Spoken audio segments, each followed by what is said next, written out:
what's up? Good day naman sa inyo. Ayan.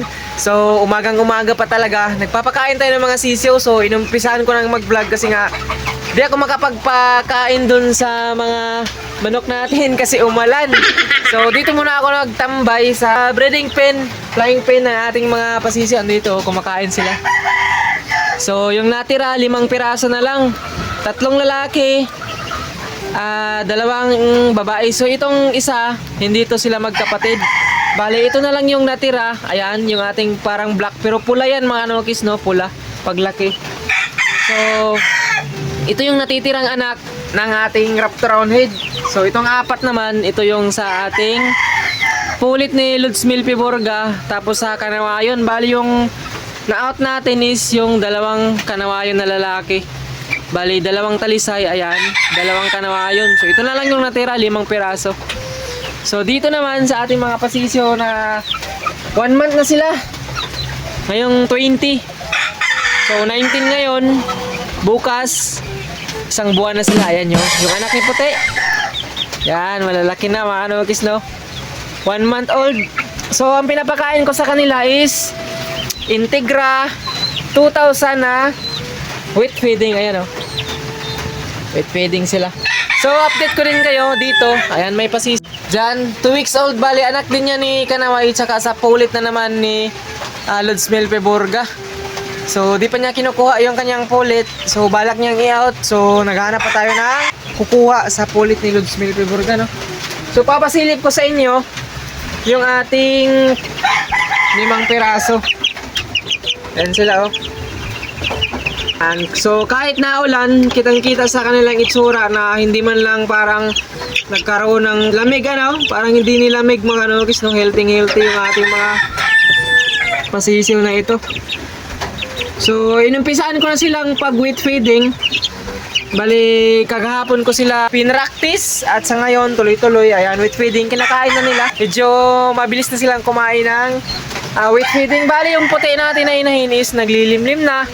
Then yung 2 nating pulit na nanay nito, Raptor Roundhead, 3 itlog na ngayon at saka yung pulit ni Lods Milpiborga na ando doon, 3 itlog na din ngayon araw, right? So di pa tayo makapagpatuka doon sa iba nating manok kasi maulan pa. So dito muna tayo tatambay. So yung mga manok natin na first batch na ando doon pa sa kabila, pupuntahan natin dito, makakita naman siguro. Hindi abot mga anokis, hindi makikita. Ayan yung ating puti, oh. Naglilimlim si puti.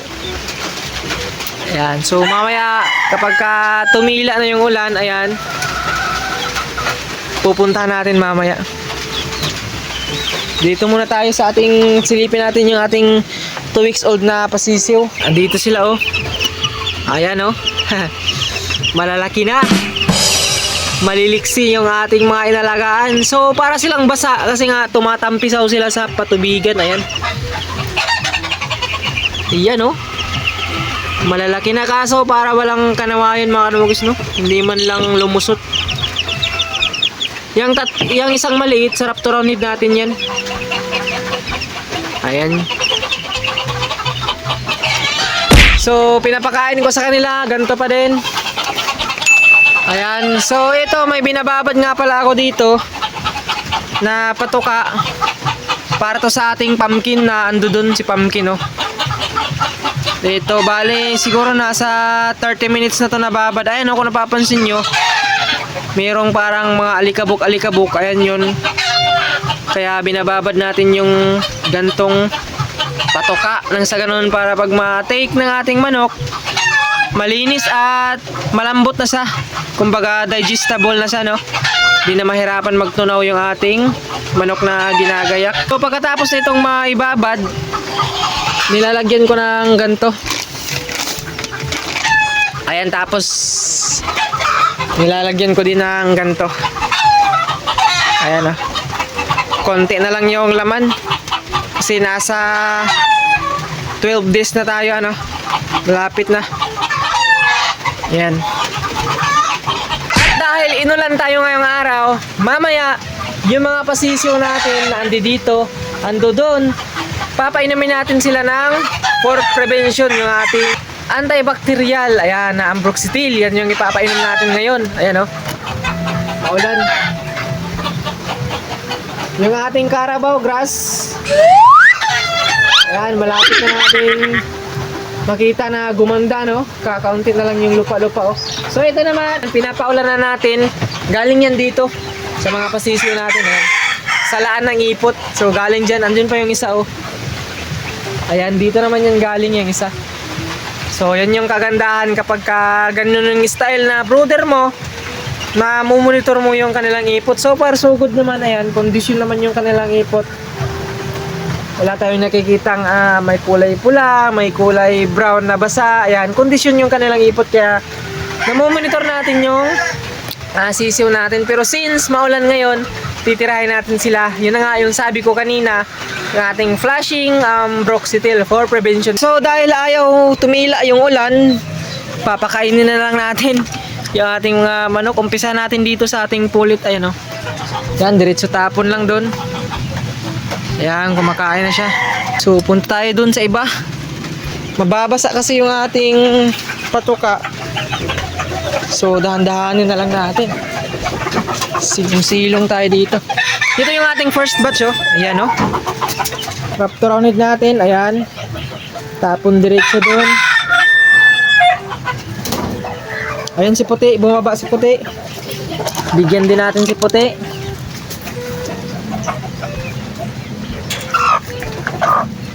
Ayan, tapon lang.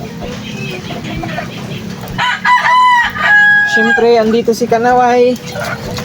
Bibigyan din natin si Kanaway. Ayan si Kanaway, oh. Dahil nakalak pa tayo, ayan. Nakalak pa. Tapon ko na lang. Tatapon ko na lang dito. Ayan. Ayan, nagtatawag pa ng inahin si Kanaway. So, dun tayo sa dalawa. Kay Pumpkin Black tsaka kay Raptoronid, kasi itong pumpkin natin na isa yung ating binababad yung kanyang patuka. Dito tayo. Ulan. Ito din sila, nakalak din to, oh. Ayan. Ayan sila. Ang dalawa.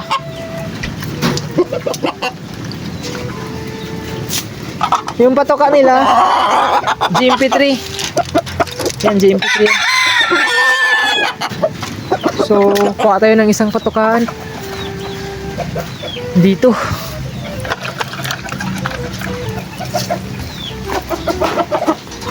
Para kay Pumpkin Black.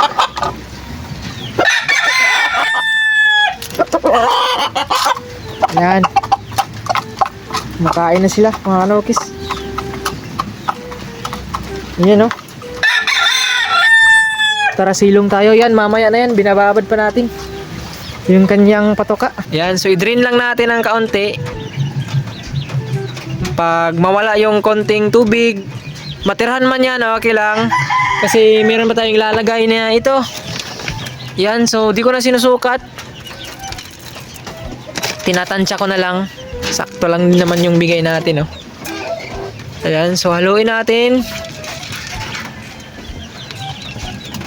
Tapos yung ating ilalagay na ganito, kontian na lang natin.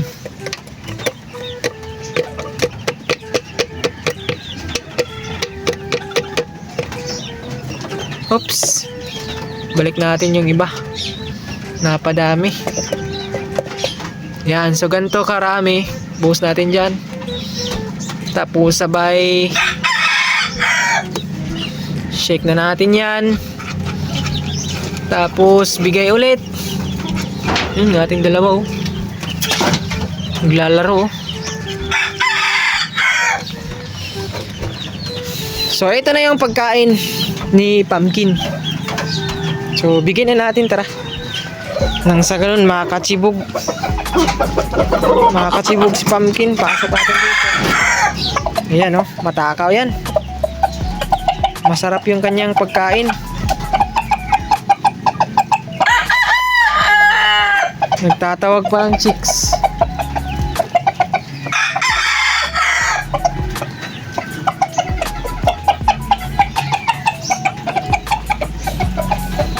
So ayan yung morning routine natin dito sa ating pag-aalaga ng manok mga kanokis, no? At hanggang dito na lang for today's video. Maraming salamat sa lahat na nag-subscribe, nag-like, nag-comment, nag-share. At sa lahat ng mga nanood sa ating gawang video sa Peace out.